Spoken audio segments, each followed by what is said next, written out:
listening to the sweet sounds of the After Movie Diner. Support us at patreon.com/After Movie Diner. Or I'll punch you in the teats. Rate and review us on iTunes, Earthling. And now, here's your host, Jon Cross. Swelled up to an enormous size, but I can cope.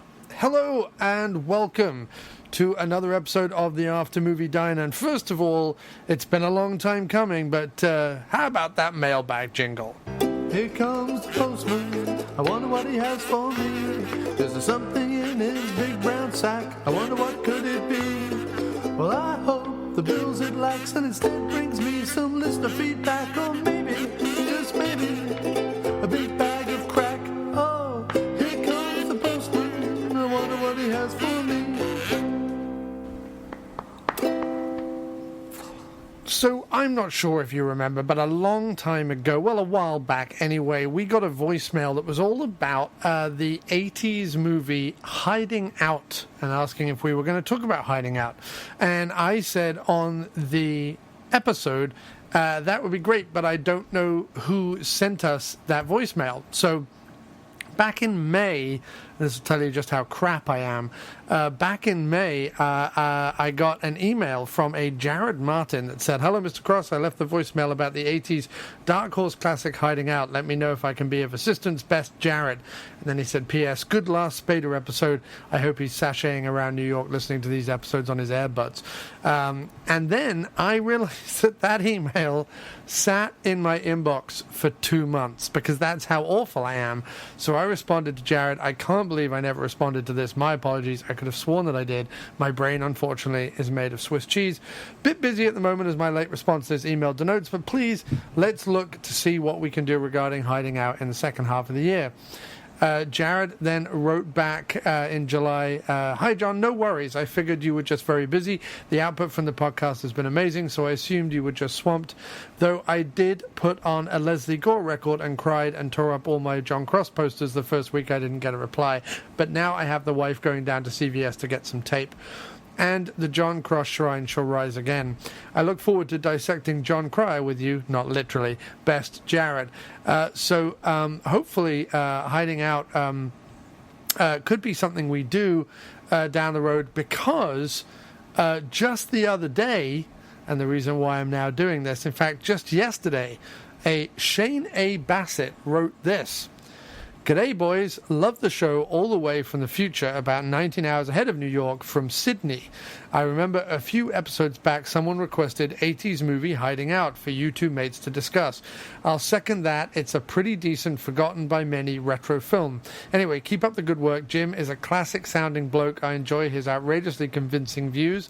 And John is hilarious and a genius. We are definitely alike. Listening to you guys order is disturbingly addictive. Always keen to hear your choices. Cheers, mates. I'm a movie analyst who admires your great show vibe. Booksmart episode was one of your recent best. Sincerely, Shane."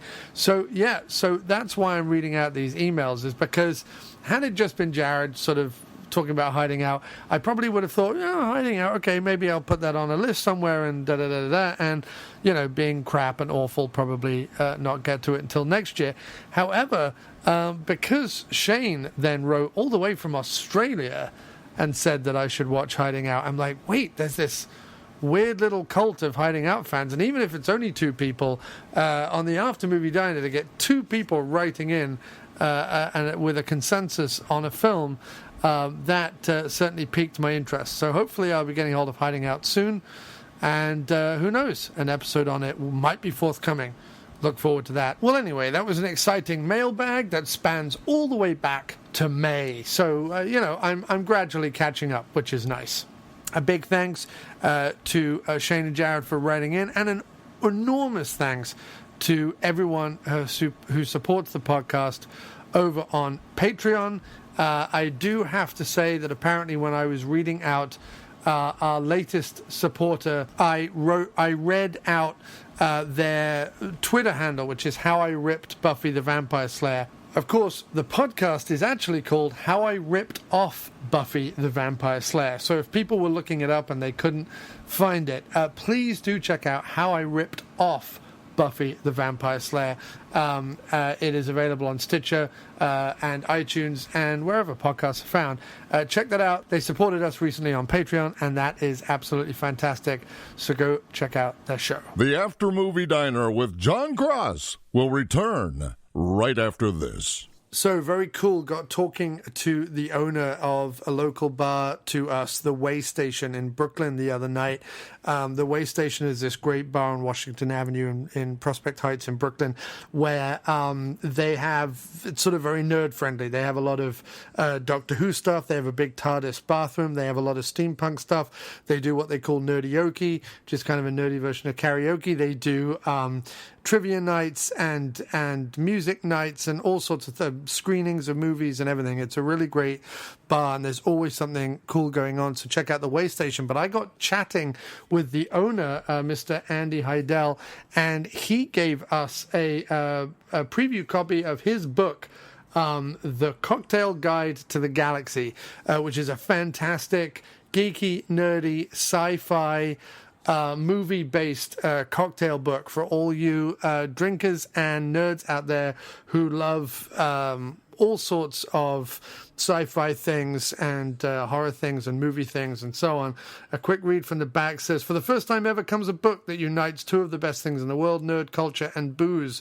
Because if anything is true, it's that nerds are awesome, and many of us like to throw back an adult beverage or two while rewatching Firefly for the 17th time. Cocktails include the George R.R. Martini, the Mai Tai Fighter, Blade Rummer, the Felicia Laundry Day, the Flux Incapacitor, Close Encounters of the Third Lime, Cognac the Barbarian, the Sonic Screwdriver, Beer is the Mind Killer, the Shirley Temple of Doom, and so on and so forth. It is absolutely fantastic. The book can be found on Amazon. There will be a link in the episode description on aftermoviediner.com, but please do check out the Cocktail Guide to the Galaxy by Andy Heidel, and if you're ever in Brooklyn, please come on down to the Way Station Bar on Washington Avenue in Prospect Heights. Thanks very much for listening. You're listening to the After Movie Diner with your host, Jon Cross. Well, I know what I'm having. I'm having burger because before... but it's a different burger, isn't it? Well, when I was looking up diners... I was looking up diners. There were pictures of burgers, and I wanted a burger when I was looking up diners. Hello, you're listening to the After Movie Diner Radio Hour, where Jim and I sing hits that never were, that we just make up on the spot. I like hits that never were. Hits that never were. It's nice. It's kind of melancholy. It's a bit sad. It's a bit sad. It's I a like bit that. East Germany. It is a bit East Germany. We have quite a lot of East Germany. I have an East German head. You have you have an East German dress sense. You would make an excellent, member of the Stasi or whatever. No, but only like the guard actually, that smokes the fag and gets knocked out. Yeah, quite early on. There is a lot of that. That's not great. All right, we have to be careful about that. Otherwise, that's going to be all over the recording. Don't keep doing it. Is it? Okay. Sorry. Santa Fe burger. I had a lamb burger here last time. That's what I had. Wait. I want to make a joke. Okay. Look, they have such a paltry selection. Oh! Poultry? Splang. Poultry? That's hit Let's call the whole thing crap. But you'd have to come up with a different word for poultry. Poultry. It's spelled differently. No, I know, but you'd have to say paltry. What? Well, it's potato. It's not potato. Let's call the whole thing off. That would be a terrible song. I don't know. Potato is hardly a thing. Well, it seems to have lasted the years pretty well, Mr. East German music critic. Fuck me in the face. I want to have the bacon beef burger. Look at that. Is it because they put a gap? Thick cut bacon, caramelized onions, portobello mushroom, and cheese. Put that in my face. Is that because they put a gap between the word beef and the word burger? So it makes it sound more beefy? No, it's just that it No, but that's what attractive eating is. A beef burger. They're all beef burgers, you idiot. That was what I was saying to me. I'm not saying that to you, I'm saying that to me. No, I'm just impressed that for $15.95 you get it loaded with toppings. Yeah, that is pretty good. Toppings. A bag. Toppings. The bag. Toppings the bag. How about toppings the bag? Like the bag's name is Toppings. What ho, Toppings? But do you know why Toppings a bag works? Toppings the bag? Because Julie Andrews. Oh, the way your mind works. Yeah, It's so look at the sharp. way I'm all tying it in. It's like a pop culture squid. Yeah. So anyway, I'm not going to explain it any No, further. don't than explain that. it any It further. just is. a pop and culture that's squid. the end of it. We've got smooth jazz in one corner, waiters whistling in the other. This table it's a makes a waiter. creaking noise, but I know what I'm having. I'm having Welcome to the After Movie Diner, where the Foley is unparalleled. unparalleled Unparalleled Foley. Foley. Good evening, and welcome to Unparalleled Good Foley. evening. Unparalleled Foley, unparalleled Foley. Woohoo. Poultry.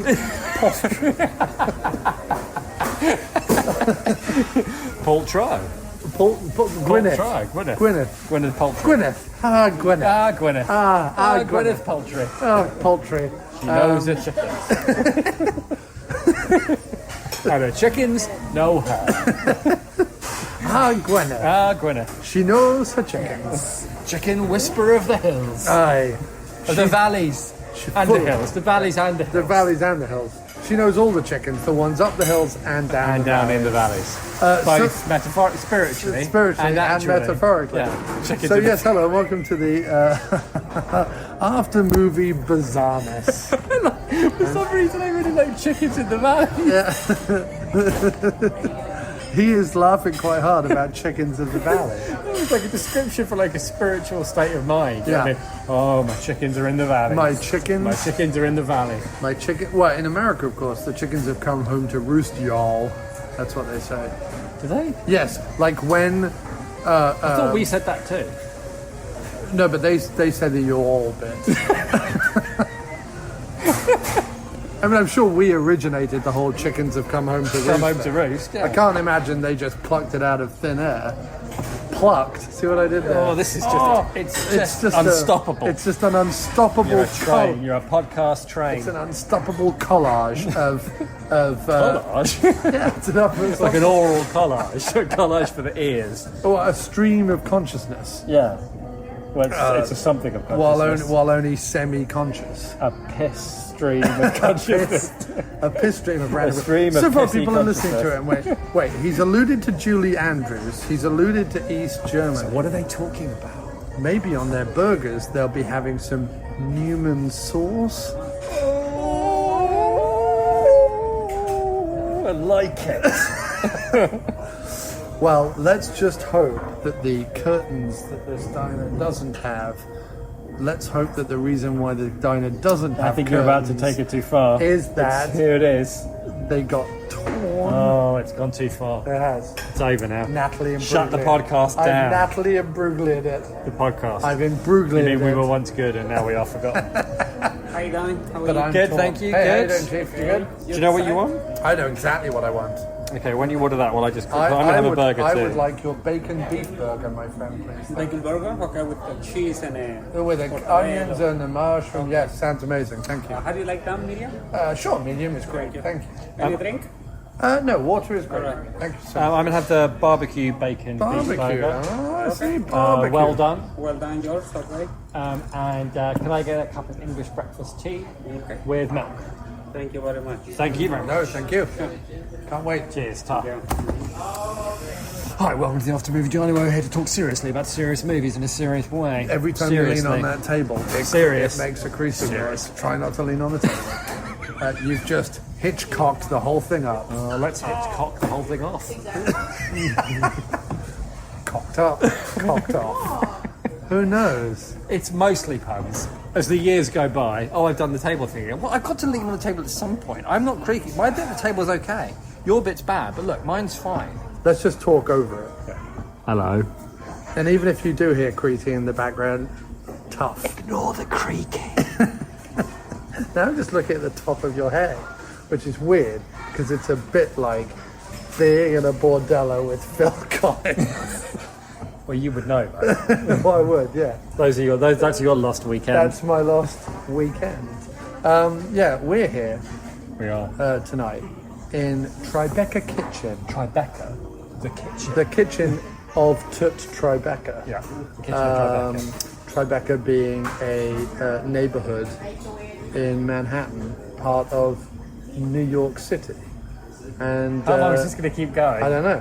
But here we are in its kitchen, literally, quite literally, in its kitchen. Its kitchen.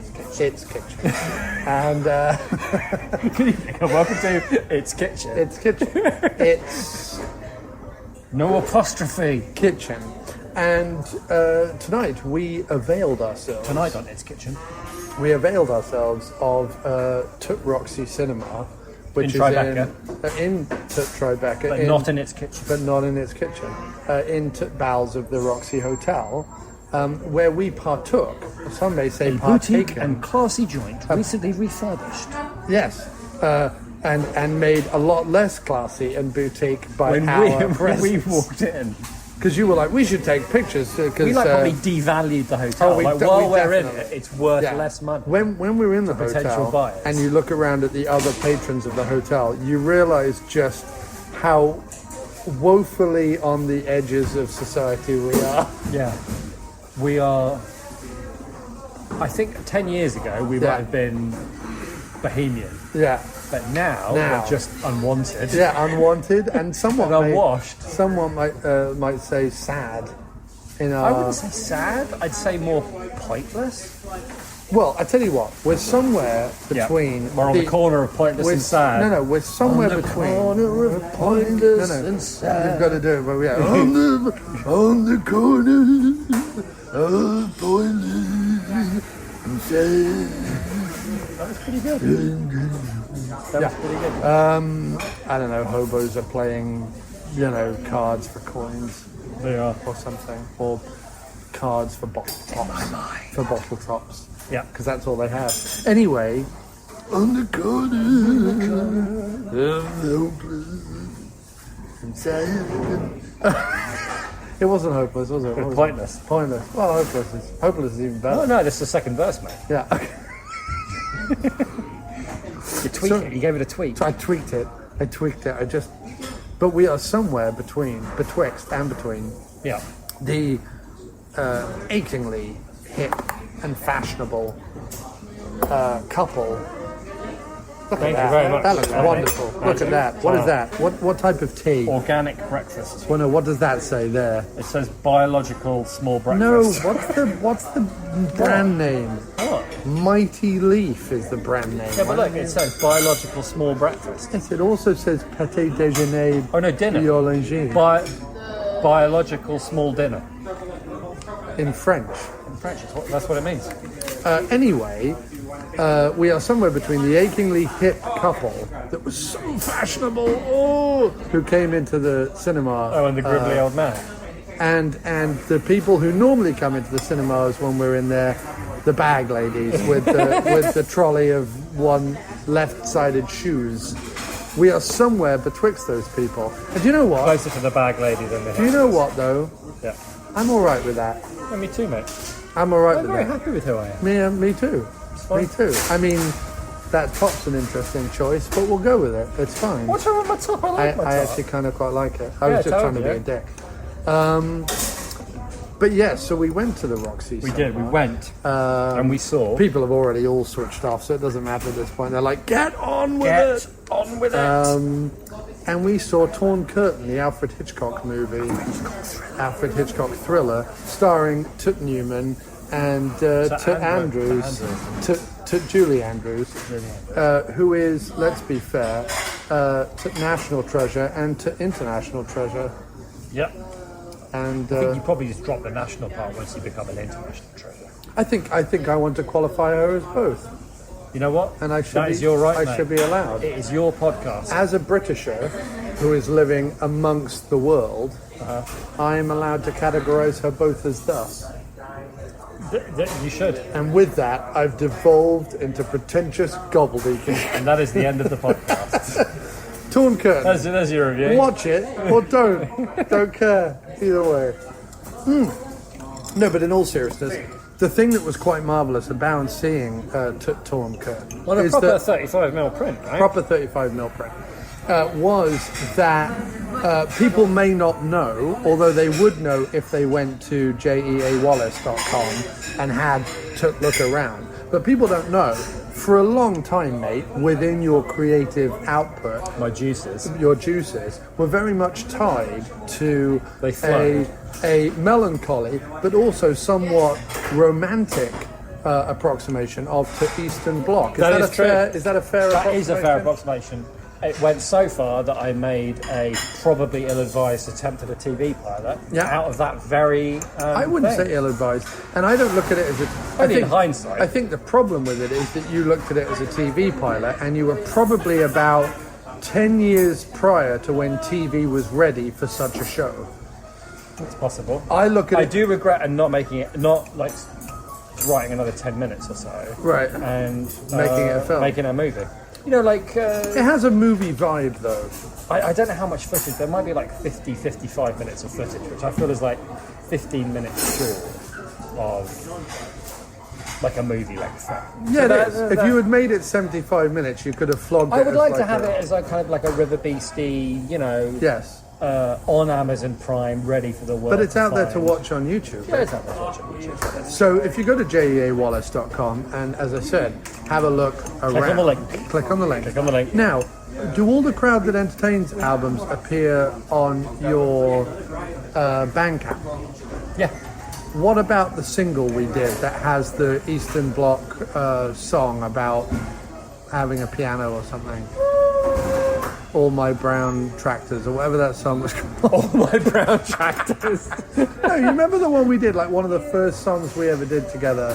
Well, we did the one song about the flamingos, which was for something else. Oh, yeah. Which was at my house in Wickham. But then when we did a session in London for the first sort of EP we did before whatever, well, there was a song about... No, that's not on there, but the poem of that is in my book. Okay, so the poem about that is in Jim's book, which is available onto Amazon, and the link has been appearing in all the podcast write-ups that Jim has been on in the last, couple of months? Yeah, thanks, man. And there is still a massive banner. It's only a £5 in the UK, I think, still. And there is a huge banner for it on aftermoviediner.com. So if you go to aftermoviediner.com, you cannot move to Jim's book, really. It's all over to join. And here, for a little bit of context, is a clip of that song, all about... it's actually communist-era Poland, but... anyway, it's behind the curtain, and it's a little soup song, a little taste of Jim and I back in the day.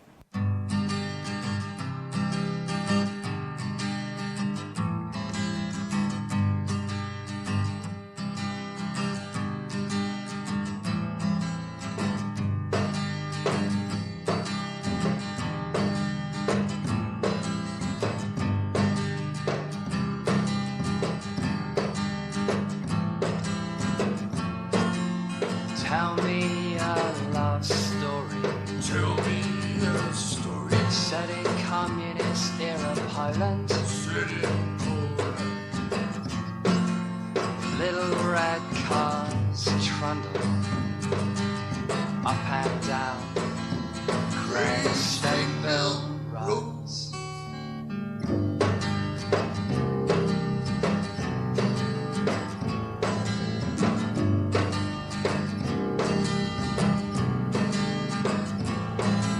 She may be worse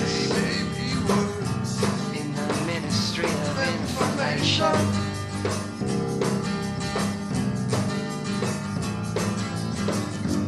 And steals cafeteria sugar lumps to feel their corners when she's waiting. At the clean, efficient station where everything's on time.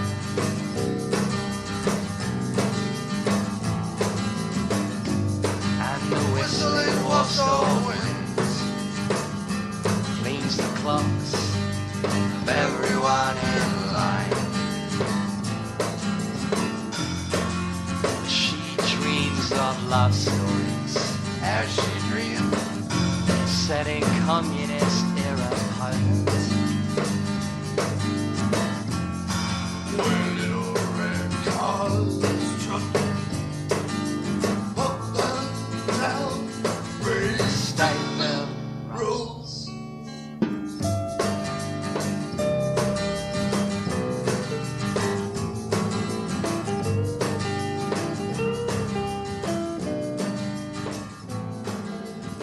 So yeah, no. The reason why I say that, But yes, is- you're right. There's a lot of poems in the book, and in my oeuvre that cast a romantic, Oeuvre or oeuvre. Let's call the whole thing eggs. like that. Earth. Has a certain melancholy, romantic obsession with the Eastern Bloc, But probably which is Torn Curtain. Torn Curtain is that's right. That's right in its wheelhouse, really. It's right there. Smack dab. Smack dab. Smack dab. Smack dab. I tell you what, if someone asked, what's the wheelhouse of Torn Curtain? Eastern Bloc, mate. Eastern Bloc, mate. Eastern Bloc romance / thriller. / something to Can I do say- with can I ask you a nuclear question? physics. Can I ask you a question? Yes. Did you like it? Yeah, it was all right. Yeah, it's pretty good. It was good. I would get as Hitchcocks go. I would probably give it about a 7 out of 10. Yeah, I'd say. I mean, it's not a Rear Window or North by Northwest. It's not a Strangers on a Train. But I preferred it to.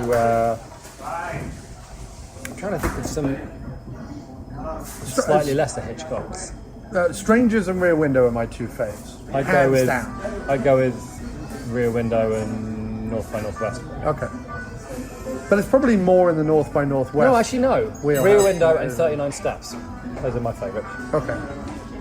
But there was lots in this yes, that I really, really liked.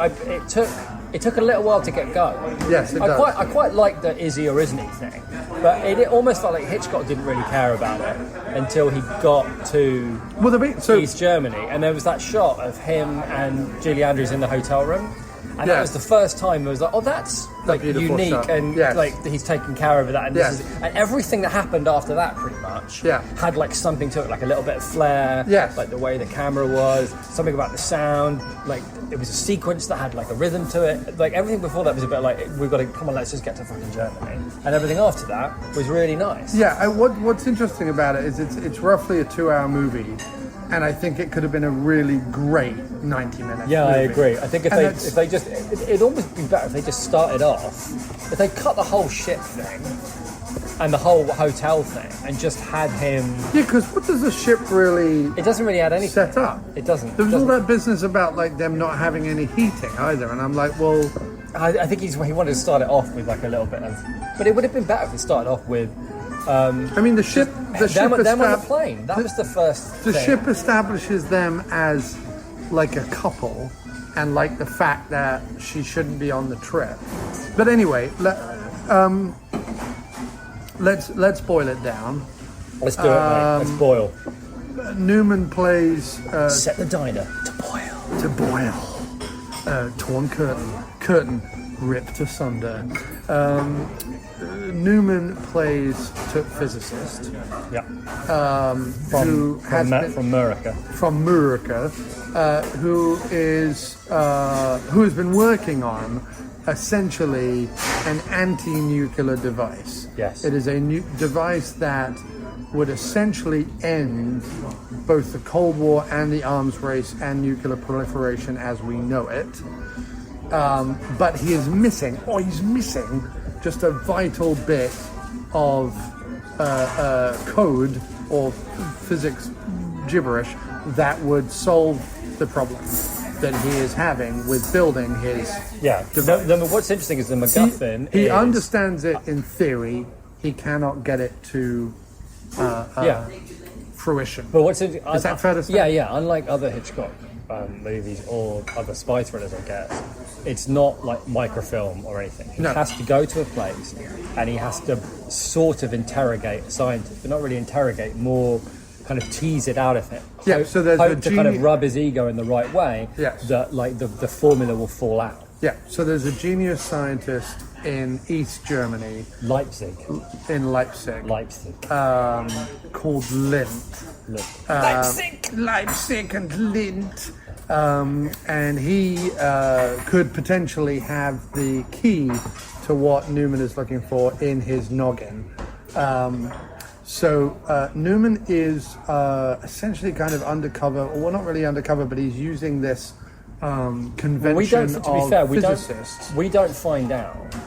Because I have to say, the one thing they're on the boat with Julie Andrews, and there are a convention of physicists who are going to Holland, right? Copenhagen. Huh. I thought it was Holland. Denmark, mate. Okay. Copenhagen. Julie Andrews is also a physicist, but she's also his assistant, but she's also his fiancée. She's a lot of things. She's a lot of things, mate. She's a little bit wily as well. But anyway, she hints at the beginning of the movie that he might not want to have had her on this trip. Yeah. At which point he gets a secret message, a mysterious There's messages, telegram. there's a book, there's telegrams, a lot of like whatever. comings and goings. And essentially he's trying to deflect her away from noticing any of this, or seeing any of this. Being involved in any of this. So you're suddenly You definitely get the distinct impression that he doesn't want her around. Right, so what's going on and what exactly is happening? I think I know why the boat that has to be there. Okay, explain in a minute. 1 second. Let me, okay. So then he tells her that he's flying off to Sweden. Okay. Bacon burger. Oh, bacon burger over here. My goodness, look at that. Lovely, thank you very much. Enjoy it. Thank you, that was great. Phenomenal. Wow, that's a fantastic fucking burger. Oh my goodness. There's so much gorgonzola, it looks like an egg. Gorgonzola. So, he says that he's flying off to Sweden. But she speaks to the hotel desk clerk who she sees handing him tickets. And the guy's like, "You've been fooled, love. He's off to East Germany." No love. And so she hops on the plane to East Germany with him, at which point he panics a little bit because she is essentially mucking up his ruse. Whatever that is. When he gets there, he announces to the press, much to everyone's shock, that he is defecting to Very believably, I thought. Yes, very believably. Initially, I thought that's what he was doing, because I didn't know anything about the plot. So I did think that that's what the film was going to be. Right. He claims he's defecting on the basis that a peaceful resolution to nuclear proliferation means more than his country. And from a scientist standpoint, you can completely understand why. But once he's in East Germany and he's introduced to, strange men with large scars running down one side of their face and other guys who are heads of the security agency and various other people, you begin to be a bit like, I don't know, this is all a bit weird. And then Newman basically does a bunch of suspicious things as well. And we find out that actually he's not a defector, that's all a ruse. He is a scientist, but he's sort of operating as a spy in order to glean said information from Lindt in Leipzig. And Julie Andrews, who doesn't know anything really about this, she thinks he really is defecting, as he hasn't told her any of this stuff at all, is given a day to decide whether she wants to stay or leave. She decides to leave. She decides to stay and continue as his assistant and defect with him. And he finds this out having killed a security agent in a farmhouse when he was trying to make contact with I'm not sure that you should necessarily just run through the whole play-by-play of the movie. Okay, whatever. I mean, I think the basic The reason idea, the reason why it's important that the guy dies is essentially the second half of the movie. is I'm on the run. The tension is ramped up because of the death, because the security agency is closing in. He has to tell Andrews what's going on, and then the tension in the second half, which is really what Hitchcock does so well, is then perpetual. Like the second half of the movie is he's got to get the gubbins from Lindt in Leipzig, and then he's got to race to the border. And along the way, there's stuff. So I can see why he hired Newman and why he didn't use him again. And that all Newman has to do throughout the whole movie is be a very, very cool customer who you don't really know what he's thinking or what's going on in his brain. And nothing really ruffles him. He doesn't crack wise. he just looks cool and inscrutable. Yeah. And nobody is better at looking cool and inscrutable than Paul Newman. And the reason Julie Andrews works, which again was like, really? Julie Andrews? Is she needs to be relatable. So that her pursuit of him, I know it's a great bloke, her pursuit of him on the plane and all the rest of it doesn't come across as creepy. Right. You know what I mean?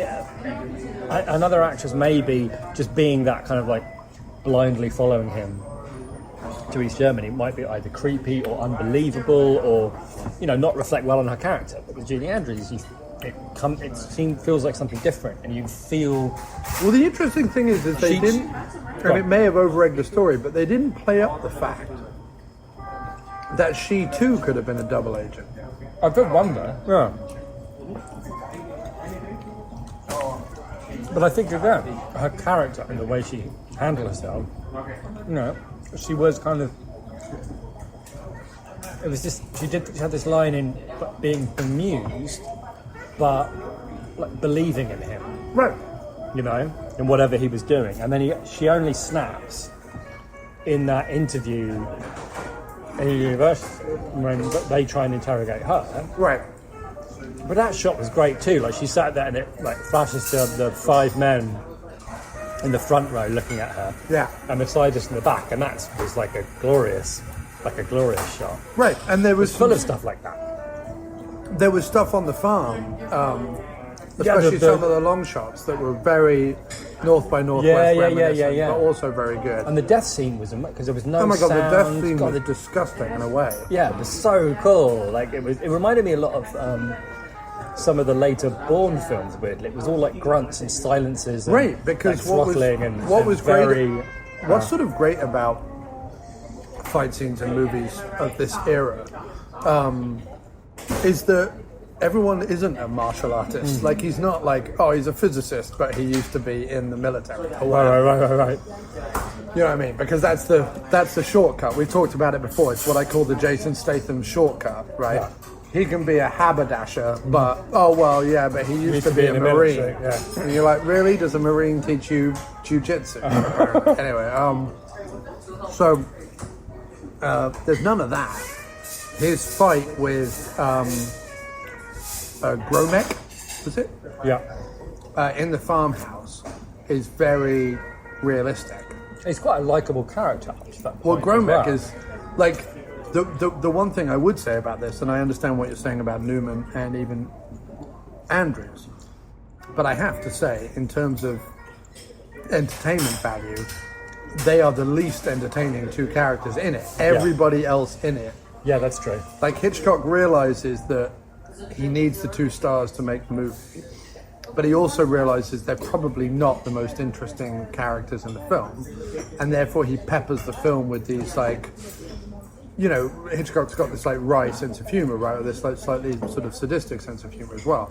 So he peppers the film with like these, you know, mad characters. The Polish Countess was brilliant. The Polish I Countess loved was the Polish incredible. Countess. Even the old lady, like the whole setup of the bus that is racing for the border, and they have to stop for like a mad old Pythoness woman with like a huge case of gubbins. That is such a Hitchcock idea. It's fantastic. And I love the idea that there's genuine peril because there's like another beige bus behind us. Right. You know, like there's lots of like. Well, you can't have 2 beige buses, mate. No, mate, can't. Can't have it done. Can't be done. Madness. So yeah, it's you know, it's a very engaging film, interesting film. Like I say, it's a tad long, and it is difficult to essentially make an hour-long second half of your movie. It's paced kind of weird. He seems to like skip over things that don't interest him. So like when they meet them and they get told to go to the theatre, Right. they have to do this elaborate stuff before they sit down. And he just moves to them sitting down. Right. And then they finally get them into the baskets. And you go, well, that's... If they're hunting through an entire theatre for people and there's 2 large people-shaped baskets, this is only the beginning of this sequence, but no, then cut to the boat. Right, who says, right, this is the part of the sequence I'm interested in. I don't care about the before, I don't care about the after. It's done. We can take it for granted it'll all work out. Or Well, whatever. because The tension, the idea of the tension has to be, carefully distributed through this whole second half. Really, since because they've got a long way to the go, farmhouse, right? You know what I mean? Like since the farmhouse, because the first big tension thing is, he's not really defecting, so therefore he's here for this purpose. That immediately starts off tension. Then almost as that tension is created, Gromek shows up and he's like, I'm on to you, Marco. You're blah, right. blah, blah, yeah, blah, they blah. don't really play along with they don't know. So then there's this situation where you're like, well, I guess Gromek's either got to be like, taken out of the picture and tied up in a room or killed. And it ends up that he's killed. And then the constant, will they find out about this Gromek thing, is hanging over the thing. And at each turn, when all he's got to do is get into a room with Lint, there's the thing of like, well, Lint is leaving in 2 days. Right. And then once the Gromek thing is discovered, the woman who's helping them like leave East Germany is like, well, we can't wait. It has to be tomorrow morning. So Hitchcock tries and is 98% successful to keep you on the edge of your seat for the rest of the movie. Whether it's beige buses, whether it's waiting. That's true. The only thing that didn't hugely work was the Albert in the post office, because it came across more annoying than it was tension building. Yeah, that's true. But the theatre really worked. Like you were like, wow, how are they going to get out of this one? Although I have to say the solution to the theatre, not so much. But yeah, it was a bit like, it was a bit. I mean, I knew it was coming as well. But well, also, I'll say this: for this secret agency that has been smuggling people out of East Germany forever, they can splurge on a bus, but they can't splurge on a hat and a fake beard. Like, literally, Newman's walking around being like, "Well, I better look like Newman," and you're like, "Well, that's true." But I did like the pissed off ballerina from the beginning of the movie. Right, yeah. Spots him while she's twirling around, and they do that really weird thing where really quite kind of she's got a very frightening face. frightening face. That keeps stopping, and the way he does it, like she spins around and he freezes the film slightly. Yeah. Just see he does her a scary freeze frame face. 3 and times. then cuts back to Newman. Yeah. And it's pretty cool. And I loved that he managed to get tension out of two scientists writing complicated equations on a board without explaining what they were doing. Right. It was just and it wasn't diagrams or anything. There was long pauses of them scrabbling chalk across the thing. That was a real thing. I feel like in a modern film or a modern telling of the story, there would have been some establishment of Newman's intelligence or cunning at some point. Right. And I have to say, I found his, and it's the writing as much as it was his performance. The writing wasn't terrific. But I found his character very vague. I didn't I don't necessarily peg Paul Newman as a, brainy physicist. It just doesn't come across.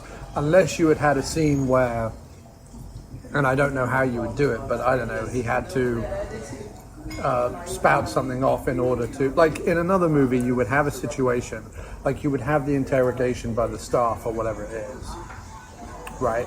And they would put a puzzle in front of him or an issue in front of him or something that he would have to blah, blah, blah, blah, blah. They would give him the wrong answer or something, and he would have to be like... I know what you're saying, but I'd have to disagree, and I'll tell you why. Okay. Because he says to Andrew at some point earlier in the movie, he says, I have to tease it out of him without giving too much of what I know away. So what was great about the blackboard thing is he keeps writing stuff down, and the guy goes, yeah, you know nothing. Okay, so he tries another equation. And you can see he's thinking, I don't want to give any of this away. Right. But I have to nudge him. I have to get him interested in what I'm doing. I have to give him something challenging to bring this equation out of him. So every time he sits there and writes, I can tell he's pushing what he knows like a little bit further. So I think that the fact that it comes off at the end, and the guy goes, no, and you can see Newman's eyes, right, like fluttering over the equation he's just read. Do you realise that it's worked? Like he's pushed him. Yeah, no, I know. And then at the end he goes, and you gave me nothing. I just mean, I know what you mean, but I didn't. he comes across as He's a very curious character. As he's too cool almost. Like the only bit where I got a sense of his true character, and a situation that, like, by the way, I loved was in this movie, because again, too many films out there where, like, the scientist behind enemy lines, you know, either witnesses a killing or is part of a killing or something like that, and like brushes it off really quickly by the next scene. The way Newman played the fact that he literally had to suffocate a guy in a gas oven, you know, while being strangled and everything else, and then the realization of that, and the way that the much more expert female agent, like, washed his hands and took his coat off and everything else. Cool scene. That was really well played. Yeah. So there were moments like that where I'm like, that's excellent. And there was other moments that were very iconic and Hitchcockian, which is like the chase through the museum. That was really cool. Where you don't see Gromek, but you see Newman, and you just hear Gromek's footsteps. That was really neat. Which was really well done. There were a couple of bits, like the cab driver being like, "Oh, I should report this," and to be fair, though, there was a consistent theme throughout the whole movie of them never getting away with anything for long. They're never able to melt into a crowd. No. In this country that they're in, there's always somebody willing to turn them in. Right. You know, it doesn't matter where they're going or where there's none of that thing of, like, even the Polish countess, like, doesn't help them because she's a good person. She helps them because she wants something. Like, there's none of that, like, French resistance. Come into the farmhouse, we're all in this together kind of thing. Well, it's all, they were, but they. That's true. Although it appears to be they're being used by him, where their function seems to be to take people back and forth between East and West Germany, presumably to keep families together, I would think. Right. And that's why the blonde women on the bus are so pissed off, because they're being used for something that's putting them at risk. Right. You know? Yeah. So there's a very kind of cold, selfish, looking after number one attitude that they're in the middle of all the time. They're never at any point safe. There's no, like, scene of them in a hotel room. Right. You know. What I really liked was, you know, at a certain point that he's got to get Julie Andrews somewhere where he can talk to her. Right. And for most of the movie, up until he actually, like, gets to walk up a hill and talk to her, when he sees this his moment, the rest of the movie, they're constantly either interrupted or plans are changed or something's moved or whatever. Yeah. And I felt like throughout the movie that frustration of, you know, being apart and not being able to, like, communicate and not being able to share the stuff. And it was actually like when they went up the hill and had that moment, like one of only really kind of like 3 romantic moments in the movie. Not only was it played exceptionally well, because you see it from down the hill. Yeah, you don't hear anything they're saying. You see, like, the pantomime of her being like, "Leave me alone, I don't love you anymore," whatever. To him being like, "Please let me explain." To her coming around, to then her really just wanting to, like, hug and kiss him, and she can't. And then, like, all that was played so well. But the relief when he pulls her into the bushes and does give her a kiss, like, the relief of that. Was really well done. I mean, I remember a long time ago, you know, with someone I was traveling with, let's just say that, almost being put in separate situations, separate police cars, and the fear of that. It actually didn't end up happening, but like the fear of, but if we're separated, I can't communicate. And if we're separated, I can't explain what we should do next, or I can't be a party to whatever the plan is. Yeah, I can and see because that. he had been keeping it a secret from her the whole time. Right, there's no comment. Like, so this is again, that's why I think Newman works quite well, because there's so many shots of him like trying to communicate with her just with his eyes. Right. And because Newman's got these amazing blue eyes. Yeah, it's insane how pretty his eyes are. Yeah, and it's just like hypnotic. And you can tell that he's just sitting with this blank face, but all this like, for God's sake, don't tell him anything, or don't get yourself in danger, or the, you know, or even things like the note that she gets when he's like, oh, I'm sure it's a love note, and it says, gone for a walk, go home, right? It's like, that's a perfect encapsulation of what the face he's trying to put on. Yeah. And all the way through the movie, right up to the point where he's discovered he's trying to wear that face. Right. You know, if I'm just a scientist, I'm just here to get something done. And, you know, for what it was engaging. I'm really glad I saw it, because it's I'm really glad that I saw it. I've never seen it, and I've always been intrigued by that one because I knew Paul Newman was in it. But I have to say, I was happily delighted when, you know, they go through all the thing and meet the guy at the post office and be on the bus and blah blah blah blah blah, and then they finally meet up with the mustachioed guy from the farm again, and he's like, so go to the ballet tonight. They're going to like smuggle you out in the costume baskets. And I'm like, that's awesome. Because that's literally like a poem you would write. Yeah, that's true, yeah. Of a track ballet, yeah. But it also... And I love that the ballet dancer who's miffed at the beginning that her limelight is stolen by Newman comes back to like spot him and be on and like be a general source of sort of grumpy, self-entitled trouble. I really like that as well. Right. But two things. For a lot of it, I couldn't get out of my head the Not the 9 O'Clock News song. Yeah, me too! Let's end our holiday in East Berlin. No, the honeymoon. That was what I was thinking. Oh, because as soon as she said honeymoon, she says it earlier in the movie, I think. And then when they're in East Berlin, I couldn't get it out of my head for like 10 minutes.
The other thing is, I'm telling you right now that the ballet sequence at the end inspired the Top Secret ballet. Yes, I was thinking that too. With the cod pieces. I was thinking that too. Definitely. Yeah. You're right. But maybe it was just.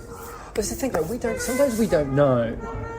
You know, where the life, how we experience things is so different from the way they were experienced at the time. Right. Like movies that were flops at the time that we now consider like classics, and we wouldn't think of them as that.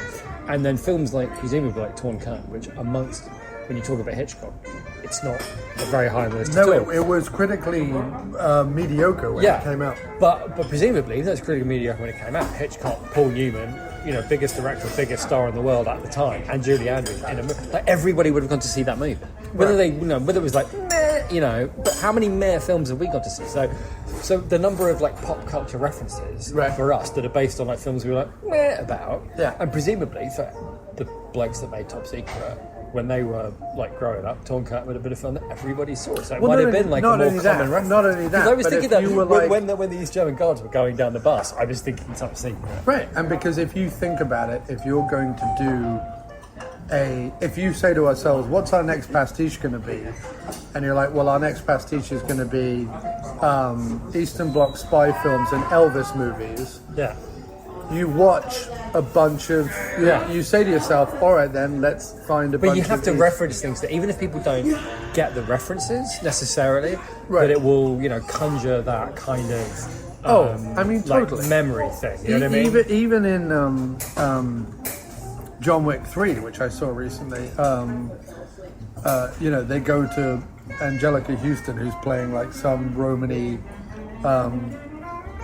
gangster boss, whatever, Right. who also like runs a ballet, an incredibly like strict ballet, and blah blah blah blah blah. And you're course. heaping on all this stuff, and you're like, well, and it was like when we went to see Red Scorpion or whatever it was called. And Red Sparrow. Red Sparrow, sorry.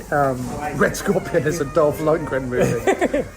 When we went to see Dolph Lundgren in the ballet, Now that that was amazing. would be amazing. But no, I mean, anything like that, once you get into...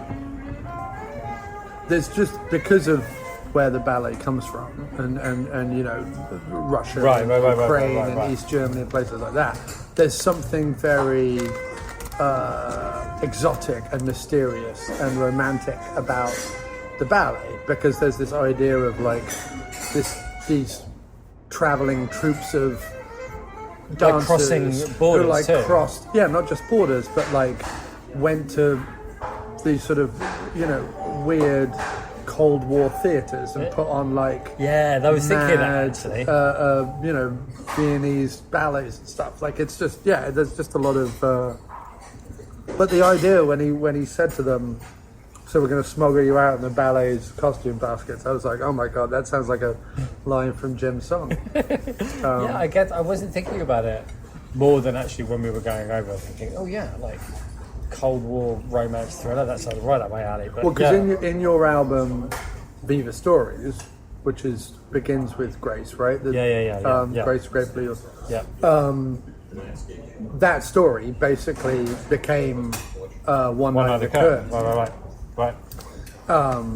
And it's about like a chanteuse and East German clowns and various other things like Crossing the border. trying to cross the border. So it's this idea again of like the shadowy world and the kind of like frighteningly bleak but also like complex world of the Eastern Bloc, with the melancholy, with the romance, but also with the idea that there are these like raggedy performers within that are like part of people moving, because who's allowed to travel? It's like circuses,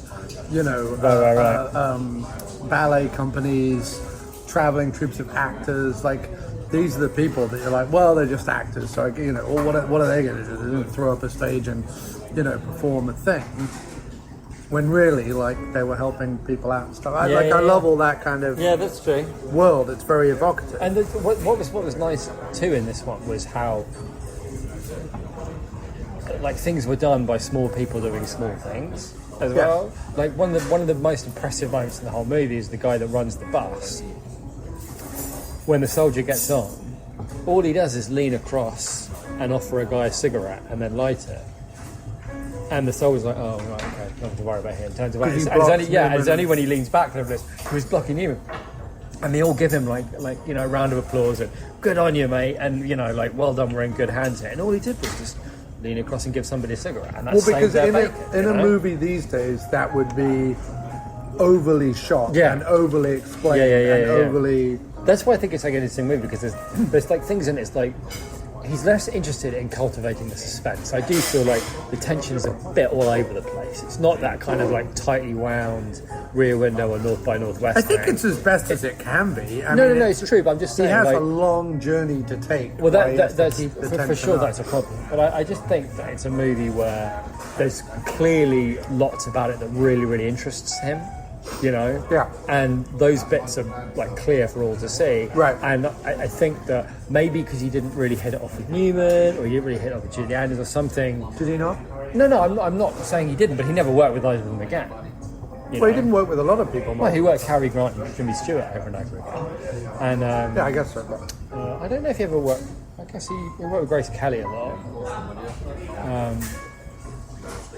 See, weirdly, and he might have been a bit old by the time this movie rolled around, but Stewart might have been a little bit more believable as the sort of affable scientist. It would have been a different movie. It would have been more comic. I don't know. I mean, Stewart could do his fair share of serious. I don't know. He just has. The thing with Stewart is he has a slightly more. I don't think he'd be too old. He has a slightly more nervous energy. The problem with Newman is he felt a bit immovable. I wonder if, because one of the things that Hitchcock liked about it was that up to a certain point in the movie, I wasn't sure who Newman was. I wasn't sure if he was a defector or a spy or a professor or what was going on, because he was so frickin' inscrutable. Whereas I feel like with Jimmy Stewart, from the moment the movie starts, you know that this is all a con and blah blah blah. You'd have to tell it slightly different. Right, Jimmy Stewart could never defect from the you'd never US have because that. he was. But that speech that Newman gives, like, well, yeah, I guess if America stopped him from making the thing, and maybe you would, as a scientist, consider defecting just to make the fucking missile possible. Right. That's what made the fact that that's a believable thing. Yeah. But if Jimmy Stewart turns up, and it's like, oh, I'm gonna defect, I'm Jimmy Stewart, be like, nobody's ever gonna buy this. No. But you buy them. I guess so. You buy them buying Newman as a defector up to a certain point. I just have to say, like, removed of his twinkle, Newman was not as That's true. engaging as I hoped.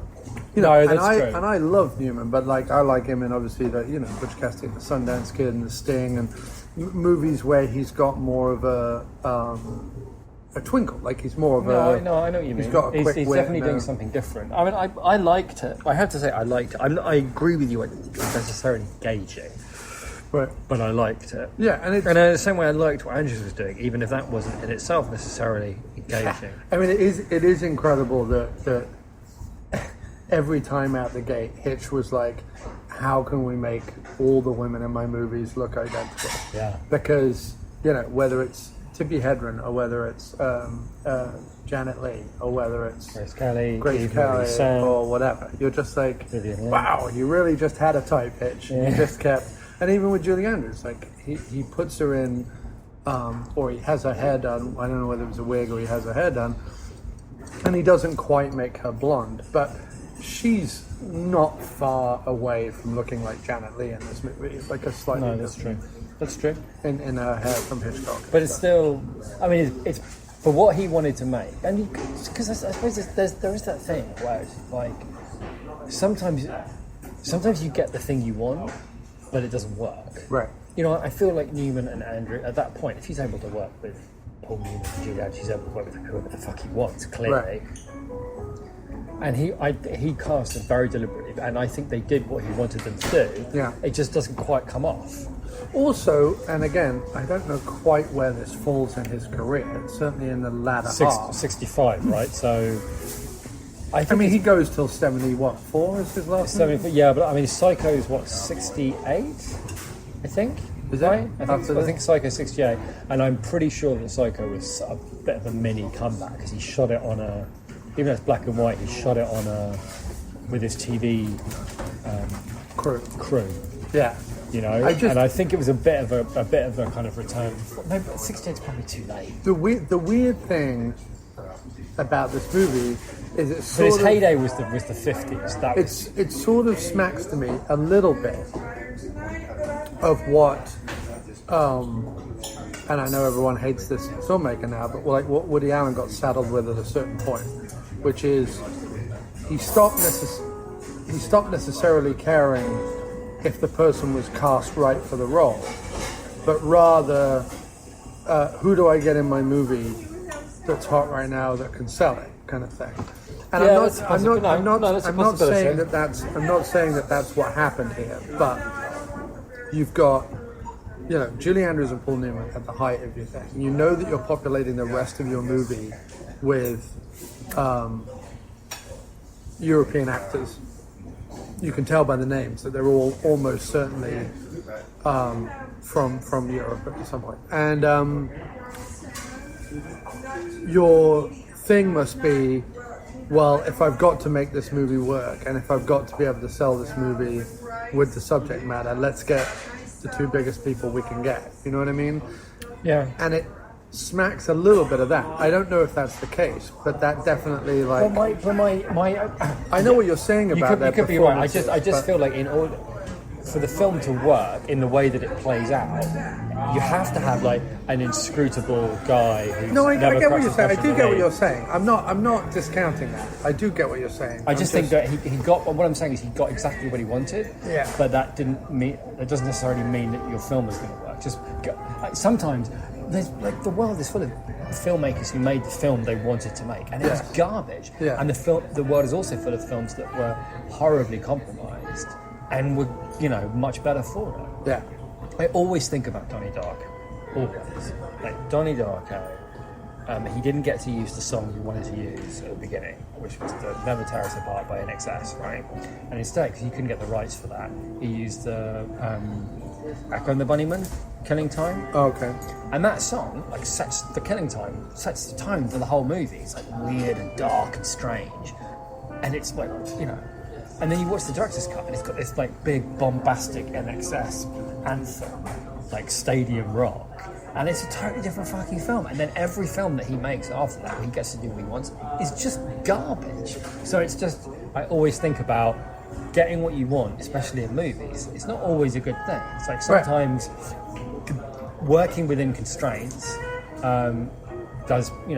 gets you where you need to go. Yeah, but I mean, But you could be right. In the mid. He may have decided that given these are the people that I've got, this is how I'm going to play it. In the mid '60s, you've probably got actors lining up to work with them, right? Yeah.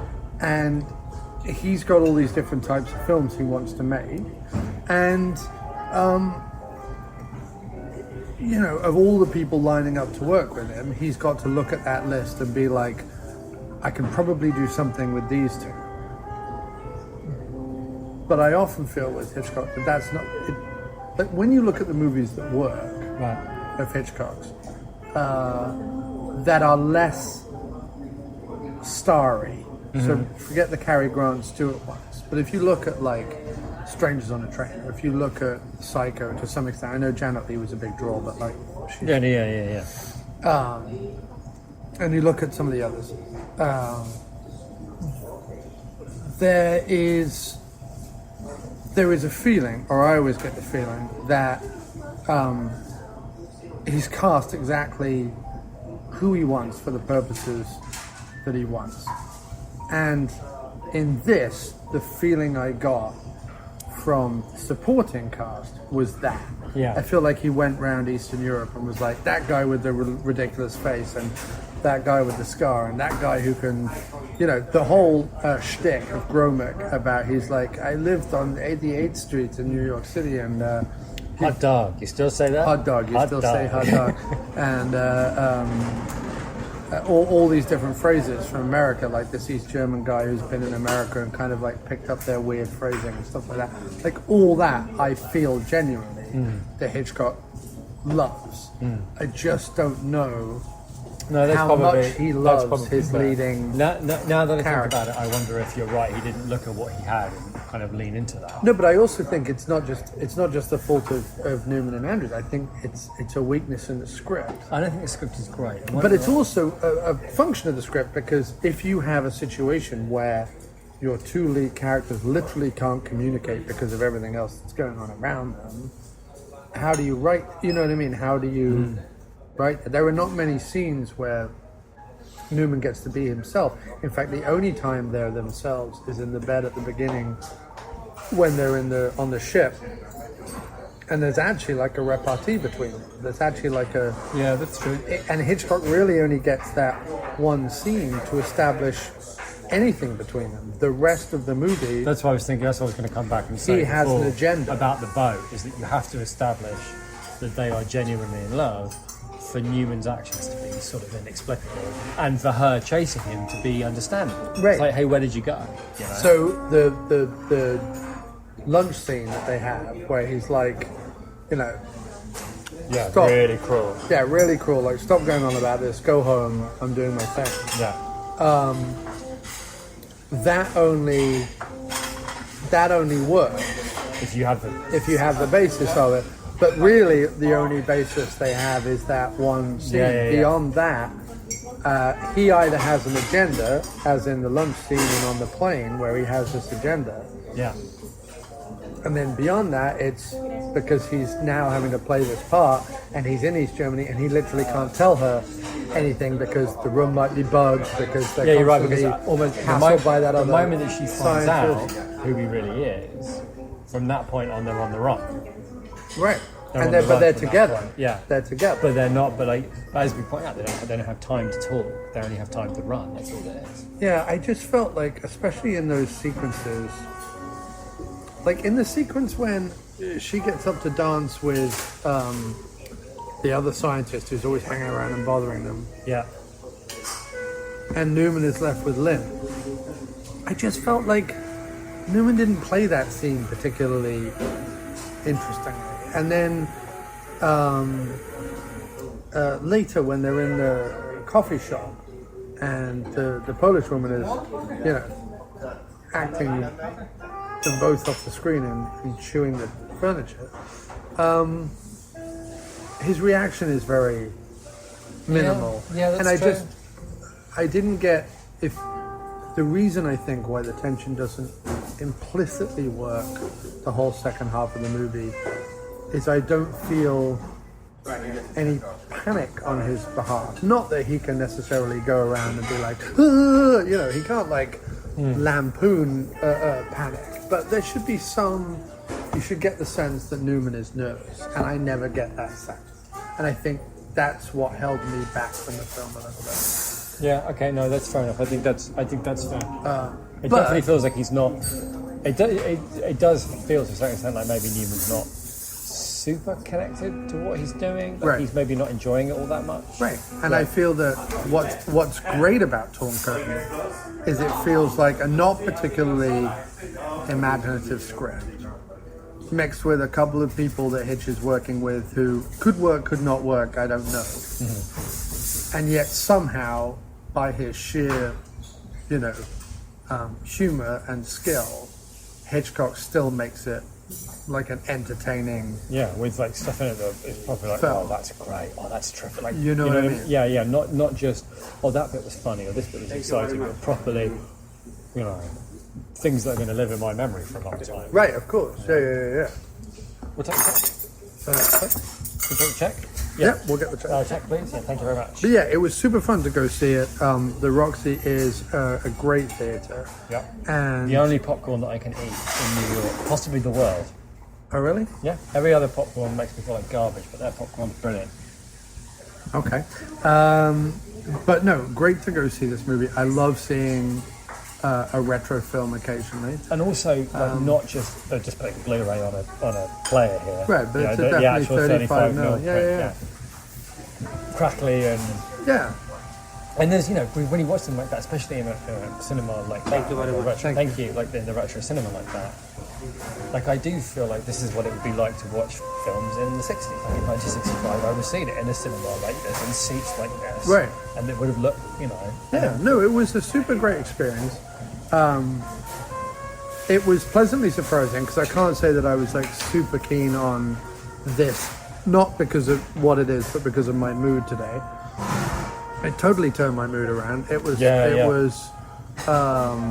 some good times, and yeah, what a great way to watch it. And I don't When know you're that- in New York, visit the Roxy Cinema in Tribeca. Yes. They always have good films on. And I mean, I don't know if you rush out and track down Torn Curtain on a streaming service to watch it this weekend, but I would say If it ever comes up, definitely give it a watch. Yeah, if you've got a rainy Sunday and you're like, what I fancy is a bit of Hitchcock behind the curtain doing some spy gubbins, you could do a lot worse. Agreed.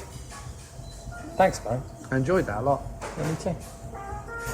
So to play us out, we have a track from the band that Jim and I were in for a long time called The Crowd That Entertains. The song is called The End of the Line, and it is from an album called Decorate the Trenches. Our music, as well as all of Jim's music, can be found if you go over to jeawallace.com and click the listen link. That will take you over to Jim's Bandcamp, where all of these songs are available to listen to or to purchase. So please do check out jeawallace.com. And if you like the song, why don't you go buy it? Anyway, thanks for listening.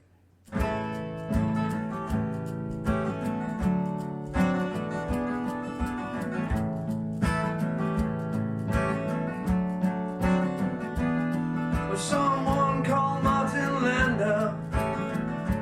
I've got a